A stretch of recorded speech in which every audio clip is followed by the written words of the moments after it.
Welcome back mga mandirigma. In today's video, tuturuan ko kayo kung paano gumawa ng basic foundation ng pag-crochet. So, yung ituturo ko sa inyo ay yung magic ring, slip knot, tsaka yung chain. So, unahin natin yung magic ring. Una, syempre kukuha tayo ng yarn. At meron kang hook dapat. Okay? Kuha tayo ng yarn. Then, gamit itong dalawang daliri natin, iikot natin dito yung yarn. First, hawakan natin tong yarn, tong dulo ng yarn. Hawakan natin, din ikot sa dalawang daliri. Okay? Naka-X. Next, hawakan mo tong yarn na to, nitong ring finger mo. Then, hold. Okay? Kasama pala yung hinliliit. Anyway, kunin mo yung hook. Insert mo yung hook dito sa yarn na una. Then, grab mo tong yarn, itong pangalawang yarn. Then, hilain. Okay?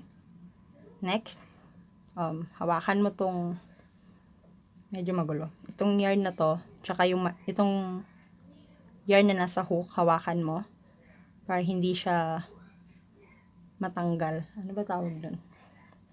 So, anyway, hawakan mo siya. Then, tanggalin mo yung dalawang daliri mo doon.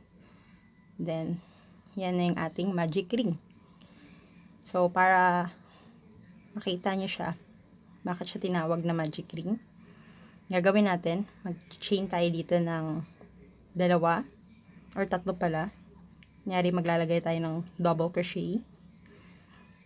Chain tayo ng tatlo. Prepare para sa double crochet. Then, double crochet.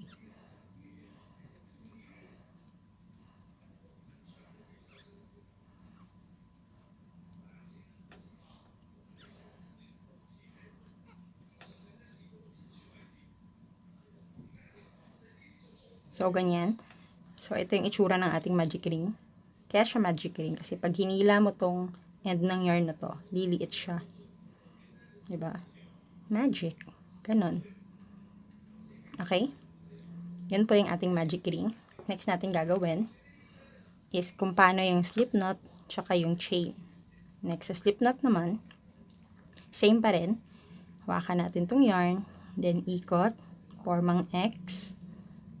Then, hawakan natin yung end ng yarn dito. Kunin yung hook.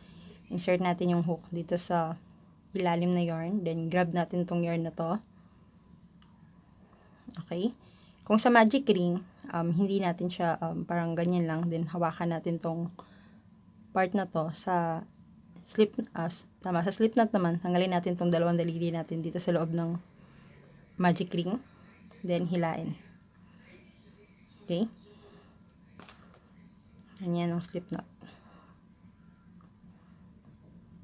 Next, chain naman. Ganito. Wait. Kuha tayo ng yarn. Hilain dito sa slip knot. Kuha ng yarn. Hilain sa chain.